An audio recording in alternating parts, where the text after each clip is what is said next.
Why do the cruise lines want to charge me more as a single person in a cabin than they would for 2 people? This is a big change because, like I said, Virgin Voyages was known for being that sort of all-inclusive cruise brand. I spent way too much time on Cruise Talk lately, and if I had $1 for every time I heard someone say, I thought this cruise was all-inclusive, I would be able to afford a deluxe drinks package. Now, I love cruising. I've worked on cruise ships, I've sailed on cruise ships, and I truly believe that a cruise can be one of the best vacations ever. But there's a little problem. What people think all-inclusive means and what it actually means at sea, because they are two completely different things. So today we're diving into the wild world of all-inclusive TikTok, where expectations are high, wallets are crying, and a reality check comes with a 20% gratuity charge. So what do people think they're booking when they book an all-inclusive cruise? Wait, so this is free? This is complimentary? Yes, it is. So we don't have to pay for any of this? This is steak though. Yeah, we don't have to pay for it. What about this? It's free. So we just leave? Overly blessed, not stressed. Overly blessed, not stressed. Overly blessed, not stressed. This is 10 minutes long, so I'm going to fast forward it. That's an insane amount of food. I do hope he eats all of that food though, because that is, it's a waste. It's definitely a waste if he doesn't eat it all. But it's a whole nother video. Don't tell me I have no manners and that I'm savage. Whole time. In my opinion, I believe I'm innovative. This is everything we ate today on our Royal Caribbean cruise, starting with coffee, obviously. Then we headed to the Aquadome for breakfast. Coffee isn't included though, or Starbucks coffee isn't included.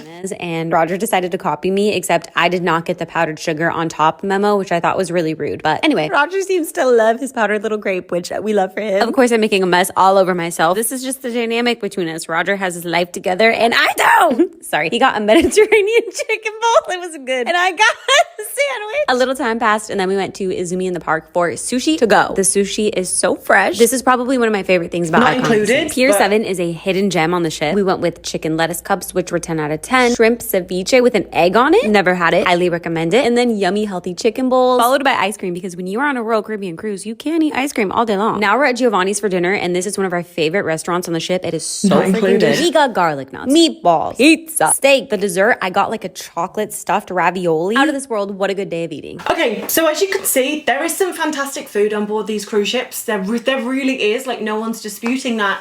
But a lot of the things she mentioned in that video, they're not part of the all-inclusive deal. Izumi's is definitely extra. I'm currently on the Virgin Voyages cruise ship, and if there's one thing you have to see, it is all of the food.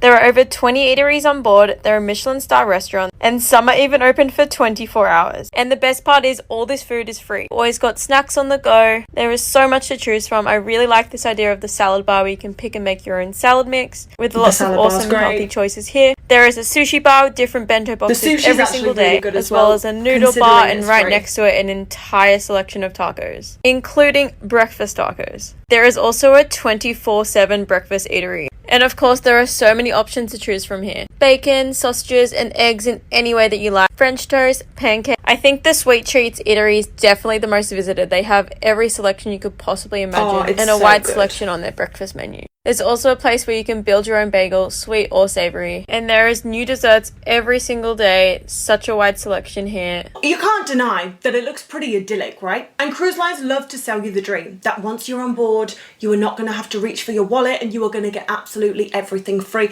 And the thing is that it's not just cruise lines selling you this dream, it's influencers. It's people on TikTok showing you, like those videos we've just watched, showing you everything that you're going to get for free that's like included in your cruise. So in that second video, she didn't specify that the Izumi's or the Starbucks was extra, but from the video, if you didn't know it was extra, you would just assume it was included, right?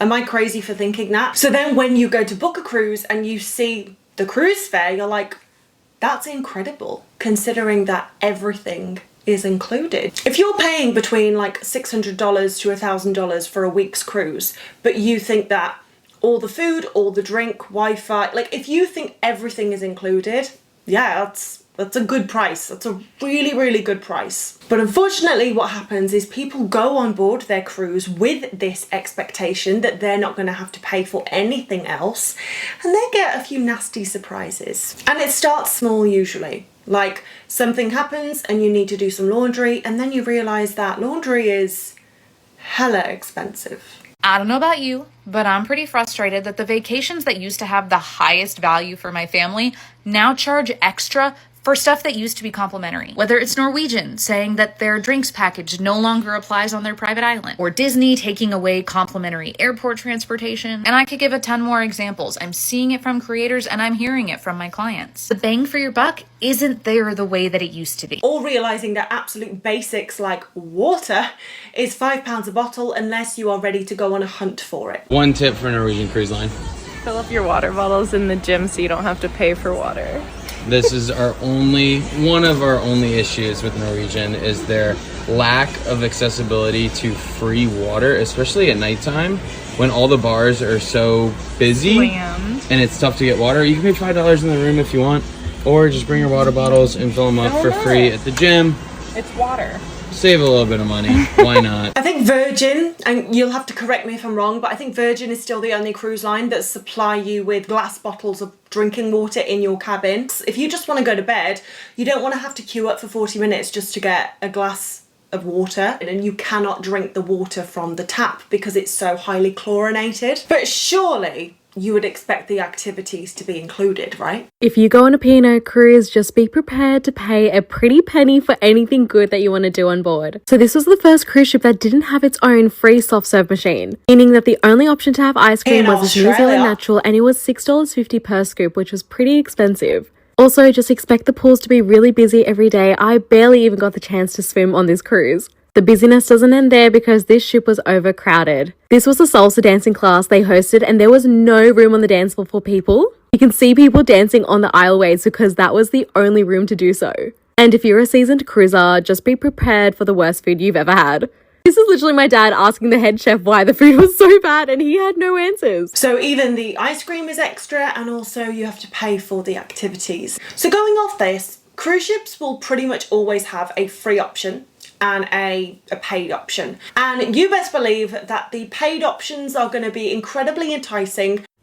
Would I pay for drinks packages on a cruise? Most definitely not. I've been working it out, so if you go on a P&O, it's £48.85 a day, and I've just done that off the classical ones, so not the really expensive cocktails, but that just includes beer and wine and just like general cocktails. And celebrity is £51 a day. 51. So for a week, just for me, it'd be $341.95 on P&O, and it'd be around about $357 on celebrity, which would then be the two of us double that.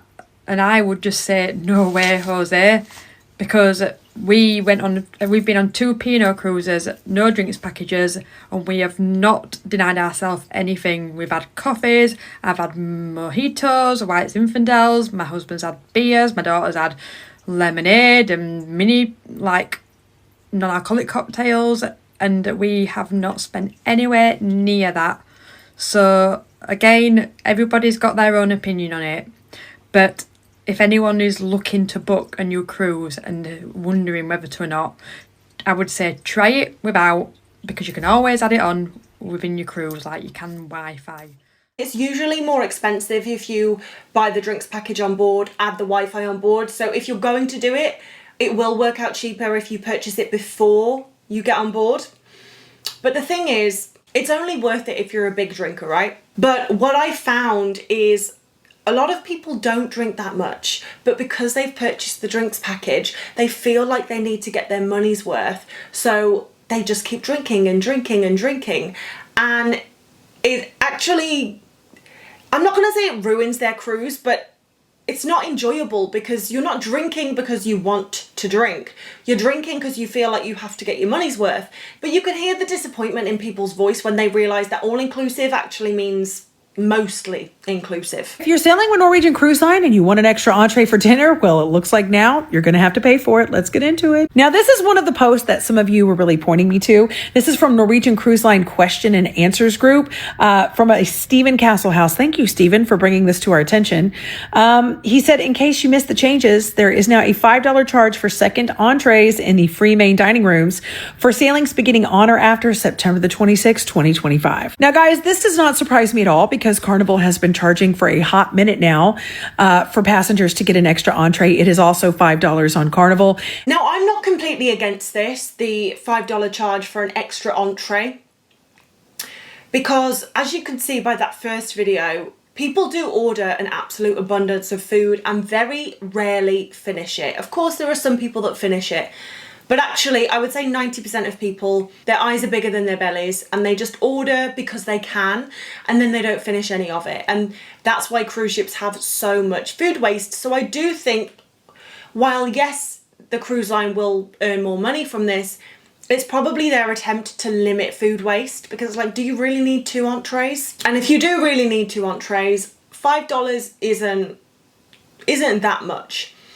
However, once again, it is annoying if you think you are paying for all-inclusive, because the whole point is that you can go and just have everything you want and not have to worry about it. I'm kind of on the fence. I understand why the cruise line's doing it, but I also understand why people are up in arms about this. Now, this video goes off what I was saying about people purchasing drinks packages and then feeling like they have to get their money's worth. Do drink packages on cruise ships force people to overconsume?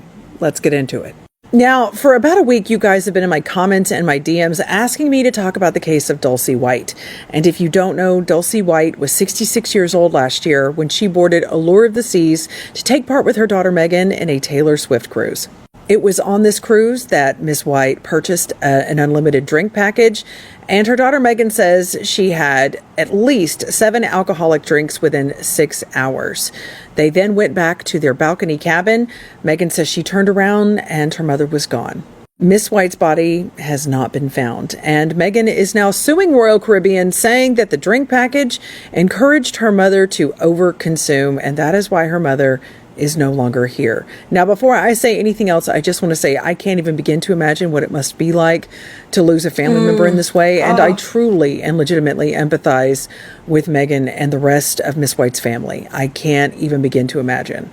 However, as I have said multiple times in multiple videos, there has been this thought, especially since the pandemic, that many of you have, that for some reason you think when you get on a cruise ship, the rules that apply on land no longer apply to you at sea. I see people doing things all of the time on cruise ships that they would never do when they were on land. And to that I have to say, personal responsibility and accountability needs to be a thing. Sorry, not sorry. Now, I do think that drink packages have become extremely expensive on cruise ships, but I can honestly see why. Some of you are over-consuming, and the high price of drink packages kind of discourages people from drinking to excess. Yeah. But I can also see, and I have personally witnessed, many people buying the drink package, and because they spend so much money, feeling like they have to absolutely get their money's worth and drink far more on a cruise ship than they would ever drink back at home. So yeah, honestly, sure. I can see both sides on this one. I truly can. But at the end of the day, we get to choose what we do, especially when we're adults. You are responsible for your behavior when you go on a cruise. You are also responsible for your children's behavior when you go on a cruise. Now, do I think cruise lines are hiking up the price of drinks packages to discourage people from over drinking, or do I think they're doing it to make more money? I think 2 things can be true at once. Usually, you know, alcohol-induced chaos is the most common, but they're also making just as much money because these drinks packages are astronomical. I mean, sometimes a drinks package costs as much as your cruise. If your cruise is $800, you could easily spend $800 on a drinks package for 2 people. Starting March 1st, 2026, your More at Sea drink package will no longer work at their private island, Great Stirrup Cay. So the all-inclusive nature of their More at Sea package that Norwegian has talked about for a while is no longer all-inclusive. It's truly only at sea, not at Great Stirrup Cay. As we've just discussed, the drinks package is so expensive. Unless you are drinking a huge amount of alcohol, it's almost getting to the point where it's not worth it. If it doesn't work in the private island and it's costing upwards of $50 a day, honey, I don't understand why anyone would buy a drinks package. Like I said, unless you're drinking an unholy amount of alcohol. And they're not the only cruise line making changes, and this one disappointed me. This one really disappointed me. Last week, Virgin Voyages announced some big changes in their inclusions and their pricing structure, and everyone is completely irate about these Virgin Voyages changes. So first off, let's talk about the changes to inclusion. So that big change is the fact that gratuities are no longer included complimentary in that cruise fare. Virgin is kind of doing what all of the other cruise lines do, and you have the option to prepay your gratuities prior to sailing. So if you do that, it's going to be $20 per person per day. Or you can have them added to your onboard account, and if you choose that option, it's a little bit more expensive at $22 per person per day. This is a big change because, like I said, Virgin Voyages was known for being that sort of all-inclusive cruise brand that everything was bundled into that one price at the beginning. They are changing that just a bit, and they're pulling the gratuities out. So now, like I said, you have the option to prepay them at $20 per person per day, or you can have them charged to your onboard folio at $22 per person per day. So as of right now, that's the only thing that's changing with inclusions. So there is still a lot of things that are included in Virgin Voyages. More than most still. I mean, you still get basic Wi-Fi for free, but there is a paid version now. So if you want, quality Wi-Fi, then you pay for it on Virgin. Virgin have higher booking rates, but the reason it's higher is because you don't get any secret charges at the end of your cruise. And this was a massive change in the cruise industry when they came out and they were like, all the costs are up front, there's going to be no hidden charges. But unfortunately, the longer Virgin are in the game, they're realising that there's a reason why all cruise lines operate this way, and it's because it works. If you give the option to pay the gratuities at the end of the cruise, it means you can advertise the cabins for less, which of course is going to entice more people to cruise on board Virgin Voyages. Do I think this is a great thing? No, I don't. It just feels like trickery. Do you know what I mean? It just feels like they're almost tricking you into thinking it's a cheaper price. And then that's what happens. People get to the end of their cruise and they have a $300 bill or $600 bill, and they're like, what is this? And ultimately, what I really hate about this is the people that end up suffering are the crew. And I have a soft spot for the crew, considering I used to be one.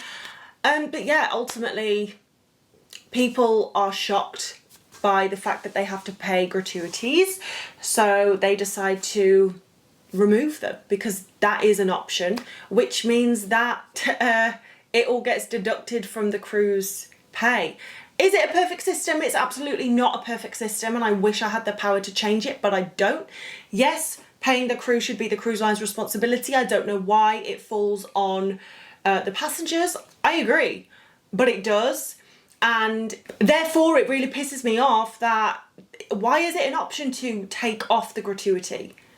Because all those people that are working 14-hour days, they're the ones that are not going to get compensated fairly. But the people who are choosing to cruise on a budget cruise are typically the people who are on a strict budget because they don't have a lot of spare cash. So yeah, you hit them with either a gratuity bill or a drinks package bill at the end of their cruise that is actually the same price as their cruise. Yeah, if there's an option to not pay that, of course they're going to not pay it. And not only that, moving back to how it affects the passengers, it's a pretty nasty surprise if you in fact weren't expecting to have to pay anything, that you get hit with a $500 gratuity bill. I've never done a cruise before in my life, and if you're going to do a cruise, listen to this. They automatically add on gratuity, not per room, per person, of around $179 to anything $250. They tell you that this money is what the workers get paid. Hold on a second. Did I not just pay for my ticket to come on here? Is the workers' pay not your responsibility, not mine? Please cancel this gratuity. Yeah, it's a pretty nasty surprise. I want to go on board knowing what I'm going to have to pay, and so many people are like blindsided by a charge, and it's not a small charge, it's usually quite a big charge. Good morning, besties. It's story time. So this is day 4 of the cruise, and I have some updates. I'm going to be as transparent as possible and break down all the pricing and everything that me and my husband paid. But let me just tell you something. If you're booking through a travel agent, make sure that you understand all the fees and everything, and have them break things down, because a lot of things has transpired yesterday into today, and yeah, it's an issue. Okay, so when I booked this trip, I booked 3 rooms, me and my husband. So 1 room for my parents, 1 room for me and my husband, and 1 room for the kids. So for my parents, their room was $2,900, and their room included the drinking package and 1 Wi-Fi device. Now, mind you, my travel agent never told me that, 2 devices wasn't covered. I didn't find that out until I printed out all my onboarding stuff. So this whole time, he's making it seem like my mom and my father's phone is covered under the Wi-Fi plan. You know what? Well, no problem, because it was included, and my parents don't even really use it. So my mom uses it more. My mom and dad can share the phone, so whatever. So my husband's room, me and my husband's room, and me and the kids' room was a little bit more. I don't understand why I'm in the room with 2 people, so I don't understand why I didn't get the drinking package. My daughter didn't get. They had to put like 1 adult in each room, so it was just me and Princess in 1 room on paper, and then Chris and the other 3 kids on paper in the other room. So I just don't understand why we didn't get the drinking package like my parents. I'm thinking because maybe they're older, but I didn't get a full breakdown as into why. To this day, my travel agent can't even give me the reason why. So anyway, I had to pay out of pocket close to $3,000 for the balcony room for us, and then maybe $37 for the kids. The drinking package for the kids was $77 each, and then for me and my husband, the drinking package was $140. We didn't need that package. When we order drinks, 1 person can order drinks for everybody. So if I give you my card as you being the waitress or wait, whatever, I can say, bring me 10 Cokes, bring me 10 Sprites, bring me 10 waters, and they're going to bring it on 1 card. They'll tell you, oh, we don't need all the cards, just give me 1. So why the hell did I spend $77 per kid and $140 per person if y'all not gonna take these cards? So we did drink some sodas from the minibar because we were so thirsty when we first came, so I knew we was gonna pay for that. And the kids went to the arcade, so I knew that we was gonna pay for that. So all of that added up to maybe $50 for my room and for my husband's room, so whatever. Now, I'm sitting down with my parents. We just came in from the Bahamas, and I look at my phone. I see that I was charged $112 for me and Princess. And then my parents were like, yeah, we seen that.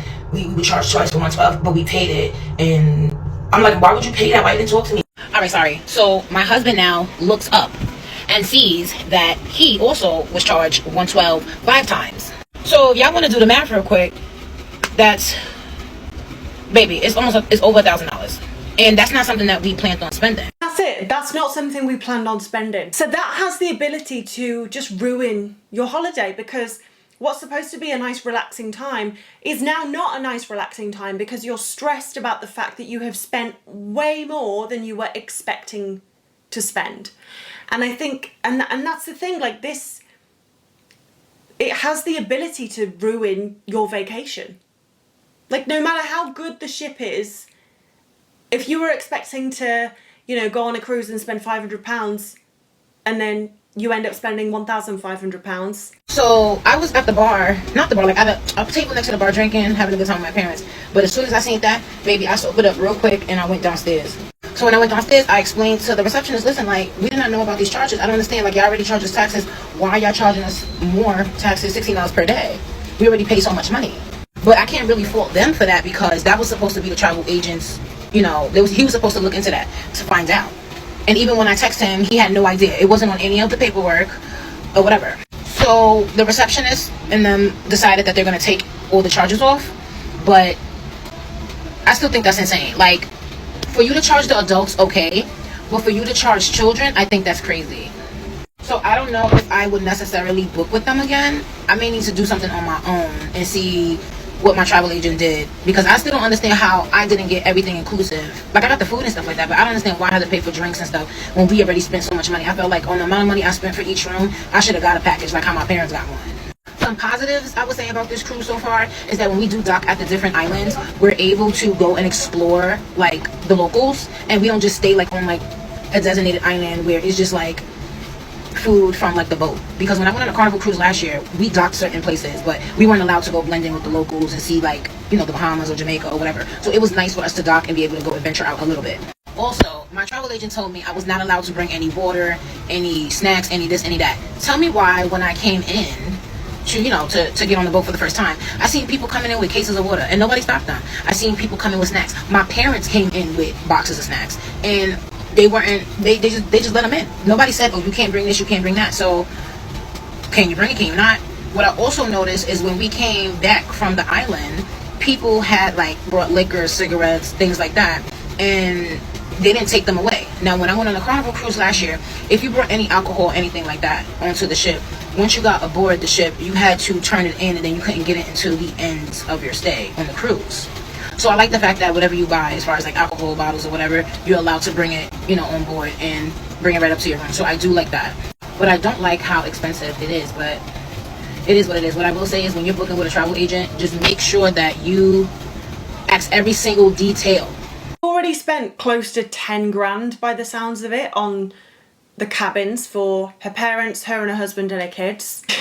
And then you add on $77 and $150 for the drinks packages. It's not so bad if you're a couple who's cruising, but if you've got a family, yeah, it adds up. And also, weirdly, if you're a solo cruiser, you'd think it'd be cheaper, but it's not. Why do the cruise lines want to charge me more as a single person in a cabin than they would for two people? What gives, Mandy? What gives? And guys, I hate to tell you this, but if you're a solo traveler, this problem is probably going to be getting worse for you. And let me explain why. As the price of everything is going up, and up, the vacation industry, but more specifically cruise lines, don't want to necessarily increase the price of their cabins because they fear that less people will be willing to take cruises. So in some cases, you're actually seeing cruise cabins maintain their price or even lower the prices of their cabins. This is in large part because they expect for you to spend more when you are on board. That's why you're seeing all of the nickel and diming that you're seeing. Internet is going up. Specialty dining is going up. Restrictions on what kind of liquor is included with drink packages. The cruise lines are literally trying to get you to spend as much money as possible while you are on board. They know if they jack up the cabin prices that a lot of you are just going to be priced out and say, you know what, I can't afford this, I'm not going. However, if they keep cabin prices relatively low, the chances are better that you will get on the cruise ship and you will spend more while you are on board. Obviously, when you have two people in a cabin, that means more onboard spending than just one. And that is why a lot of you are seeing solo cabins, more specifically a cabin that can hold two people, hold one person for more than what they would charge you if it were two people in that cabin. I'm seeing a lot of videos where people are like, oh, for two people in this cabin, it's going to be $1,400. But for me as a solo passenger, it's going to be $1,800. That's why they know that you're not going to spend as much on board as, say, two people would. And I would like to tell you that this nickel and diming is going to get better soon, but I honestly don't think it's going to. I think it's going to get much worse.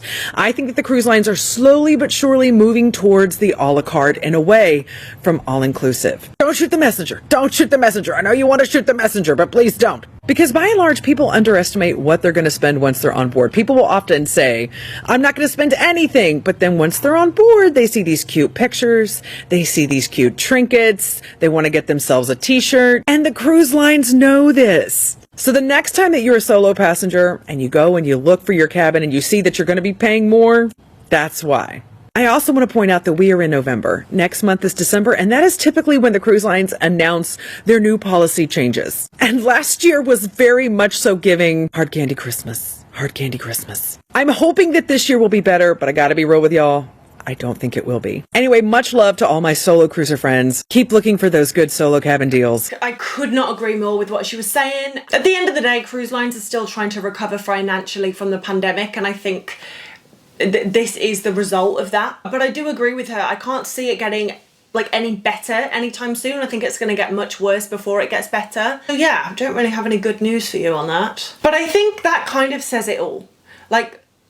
They expect you to spend just as much as you spent on the cruise fare on board.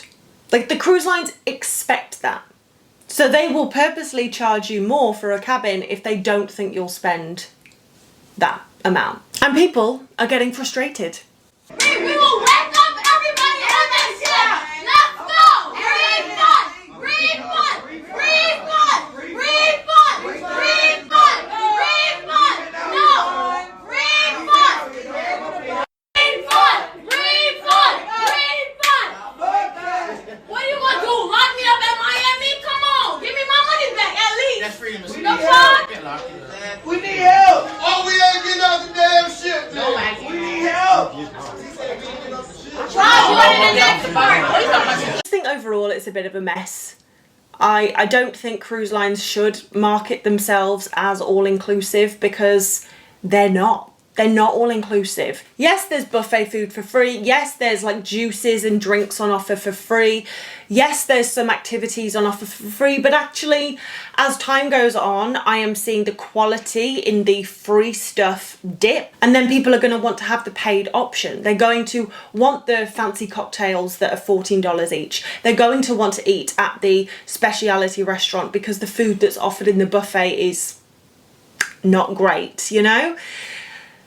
And I'm not going to name cruise lines, but some cruise lines kind of don't leave you an option because the quality is so bad. And it almost feels like they offer the free stuff just so they can say it's all inclusive. Because no one's eating it, no one's drinking it, no one's going to the free activities. Everyone wants to do the paid stuff. But if they only offer paid stuff, then they can't call themselves all inclusive. And that is such a huge draw for people that they think when they go on a cruise it's gonna be all inclusive. Anyway, that is all I have to say today. Please let me know your thoughts in the comments. But if you have enjoyed this video, please press subscribe. We are nearly at 100,000 subscribers, which is crazy, and it would be amazing if we could hit it by the end of the year. Yeah, I would really appreciate it. But thank you so much for being here. I really just appreciate you being here and watching this video because that in itself is, you know, means the world. And on that note, I will bid you a farewell and I'll see you in the next video, guys. Bye.